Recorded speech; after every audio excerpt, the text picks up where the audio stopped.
Good day, ma'am. For today's report is Chapter 16, Manipulative Information and Media. What is manipulative information and media? Refers to materials, programs, applications, and the like that teachers, students use to formulate new information, to aid learning through the use of analysis, evaluation, and production of interactive and hands-on media. So, manipulative information and media has four characteristics or format. So, first is activism, second is advertising, third is hoaxing, and last is the propagandizing. So, let's talk about first the activism.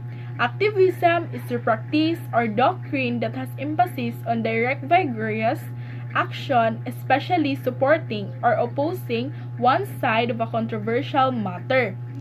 So, these social movements can be done to public rallies, runs on social media, and those people or group nga naga-spread og information nga mga censored media, ang tawag nila ana is mga anonymous. And they spread information about the government, but they use hacking for good. Dili nila ginagamit ang hacking nga pang bad. Ang more likely nga para maano gyud sa mga tao if kuan ba na siya kanang usa gyud tinuod ana nga kuan usa tinuod niya nga pagkatao mo nang ilang gi-spread, but they use hacking for good. And second is the advertising.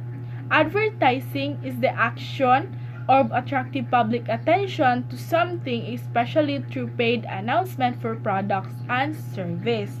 So, advertising is one of the example or characteristics in manipulative information and media from the word manipulative. From the word manipulative, makaingon ta, di ba advertising? We can't deny nga ang advertising is one of the manipulative because di ba pag imuhang idol mao nay model ana nga products, di ba kuan kang oy mugamit pug ko ani nga products because ako na siyang idol. So silbi mo taas ang sales ato mo nang mamanipulate ang mga tao.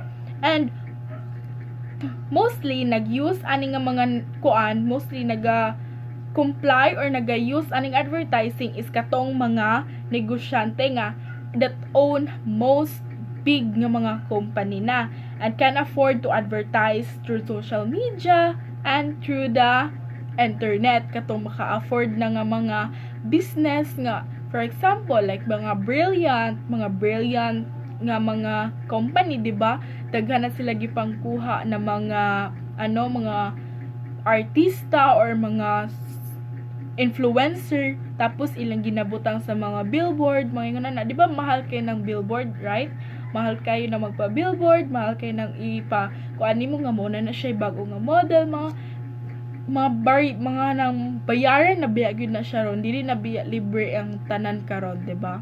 And third is the hoaxing. Hoaxing is something intended to deceive or defraud. When a newspaper or the news reports a fake story, it is known as hoax. So, kanang mga na-mislead na mga story or mga fake gyud nga mga story. Pareha ato before, katong kay Paul Walker, na someone said nga patay na siya. Then, the other half, moingon pod nga Paul Walker is okay, kanang buhi siya, he is still alive. Then, na mga picture nga gipagawas, but dili to siya mauna tao. Munang makakuan pod, munang maglibog, muna siya kana mayon na nagitawag na siya hoaxing, kana bitang duha ka buok, pero naa dito siya gigamit nga lain tao. Muna ang mga tao, buhi pa man daw si Paul Walker. Ha, ingon sila patay na o, di ba? Munang di na nun magkasinabot because of kaning mga fake story or mga mislead. And last is the propagandizing. Propagandizing is a form of communication that is aimed at influencing the attitude of a community toward some cause or position by presenting only one side of an argument. So, kani siya is katong ano ani is katong propaganda is commonly created by a government, but some form of mass communication created by other nga mga powerful na mga organization that can be considered as propaganda as well. So mostly nagamit ni siya sa inig election. Mo ni siyang way para if appeal ka sa mga basta sa election ni siya. And nabasa na ako sa book nga si Rojas daw was accused of not having a diploma at Wharton School of the University of Pennsylvania man ata to. Pero the truth is naa di ay mo na nakakuan sa to okay. Diba ga-accuse ta nga mo na siya, mo na yung binuhatan mo na siya, but we don't have the proof if tinuod bagid na siya. Diba maingon lang ta, ay si Bongbong Marcos kawatan na, pero we don't know, wala tay ebidensya. If pangutan na tay ebidensya, diba wala mo nang, we should hilom na lang ta, and dili na dapat ta mag-spread og mga ingonana, labi na wala ta kabalo if maubag yun na tinuod. More gihapon ni siya katong mga issue ni Andrea Brillantes and Francine Diaz nga mga mo na siya na pero wala ta kabalo sa whole story because showbiz mo na sila. Showbiz is mura na siya negosyo nga pag dili gina mo click, pag for example sa business, pag di gini mo click nga product, di ba ilang iwala alis na nilag mas better. Mura gyapon na sa love team. If kana na love team dili na siya mo click, silbi alis na siya partner nga most nga murag taas kay sila chemistry mo nang wala kita kabalo if unsay tinuod mo nang kita let's be quiet na lang. And manipulate of image or photos, we can easily be manipulated by image on a subconscious level without actually realizing it. Kita dali ra kita maka-manipulate of image or photos. Nakoy example nga ako ipakita diri kana siya mo na siya, diba dali ra kita kana sila nga katudang mga bridesmaid man ata na sila tapos gigukod sila sa dinosaur, but the truth is gi-edit ra di ay to silbi ang mga tao, hala ang mga bridesmaid gigukod sa mga dinosaur, hala nga na diba silbi mura sila hala tinuod din na may ngayon na so manipulate yun dato ang mga tao through image or photos, labi na ka ng mga isa lang sila kabuok nga dili nila tan-awon if tinuod ba na siya or gi-edit lang.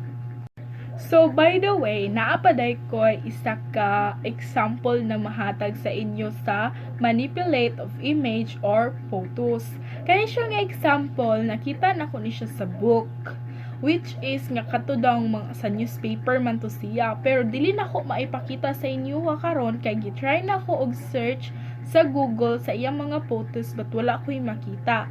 So please na lang ko i-imagine na lang ninyo. So sa first newspaper na nakabutang dadto na si Michael Jackson is patay na, is dead. But sa ikaduha nga newspaper is na nakabutang dadto na Michael Jackson is still alive. Tapos sa gamay de atong corner with a small letter, it is written that he is only alive only in the minds of people.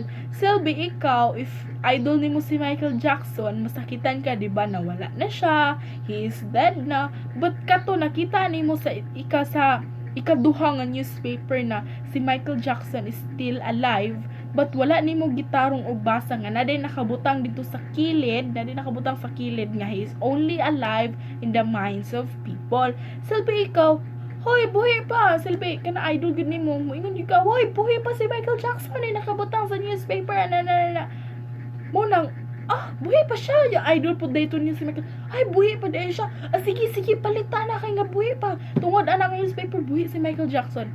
Silbi ang purpose de atong second nga newspaper is to increase the sales of the newspaper para mo taas ang sales. Silbi daghan kay idol si Michael Jackson, tungod atong nga newspaper buhi lagi siya, tay kay wa man ninyo gitarong og basa mo to, sige palit, go taas na kayog sales mo. To'y purpose niya nga mo nang naayuban nga ma-fake story na payuban nga true story mo nang kita tarungon jud nato basa para dili ta malipat, para dili ta maulawan nga pataka ramang ka oy buhi siya pero sa mga tao na lang tungod na lang sa atong minds of the people kay tungod sa iyang mga baayo nga nabuhat silbi para dili ta maulawan, di ba? So in manipulative information and media naapo din siya values nga advantage, naapo siya disadvantage. So first ang advantage is it teaches underlying values and skills. Number 2, students feel more capable and competent. Number 3, they will see a real life of applications of concepts. Number 4, can keep the students occupied. And last, is easier for students to understand and reflect on the topic. Kay naaman mo nang easy na lang para sa amua or para sa inyo ha. Kay naaman din tayo ma-reflect ng mga topic. Kamong understandable na bitaw siya. Tapos, ano po siya kanang dali ra po sa ato ang murag imagine din nato tungod ani. But, wata kabalon, naa po din siya disadvantage. First is costly. And number 2, has to be carefully planned and takes a lot time. We need to kwadyod ka na tarungon jud nato para dili ta para dili ta masayop kay this is manggod ka nang kailangan yun siya itarong para plastar para dili ta magmahay para sakto. And media collections. So next is media collections. Media collections are developed to meet both circular and personal needs. To ensure that the needs are met, the media applies specific selection criteria and uses recommended selection tools. Kaning media collection is kana bitaw mga pictures na atong ginapakita para dali ra nila masabtan. Tingnan ako na ipakita dira. O, di ba? Familiar sa inyo ha? Kaya ato man ang ginagamit. Mostly ato ni siyang magamit when mag-report ta. Diba, pag mag-report ta, kailangan nagitay picture para ang ato ang report, dali ra nila masabtan. Na ato murag, kung kuan pa ni siya, kung mga kaso-kaso pa ni siya, natay ebidensya para dali ra sa ato na maipakita nga, tinuod jud ato ang ginasulti. And selection criteria for media. We have 5 selection criteria for media. First is the appropriate for recommended levels. Now, media materials should be accessible to all people or varied abilities to meet informational and interest needs of all people. Number 2 is the accurate in terms of contents. Media materials should present facts in an objective manner. Number 3, reflective of the pluralistic nature of a global society. Media materialistic should provide a global perspective and promote diversity as a positive attribute of our society. Number 4, free of bias and stereotype. Materials should reflect of a basic humanity of all people and be free stereotypes, caricatures, distorts dialects, sexual bias, and other offensive characteristics. Last is the representative of differing viewpoints of controversial subjects. People have the right to information on both sides of a controversial issue by having access to a variety of resources. Students will have a knowledge to base to develop critical thinking and problem-solving skills. So, maura to ako ang topic sa chapter 16 sa manipulative information and media. Actually, napani siya sumpay, but next na mag-report ani is si Lord David Martinez. Goodbye, God bless, and thank you.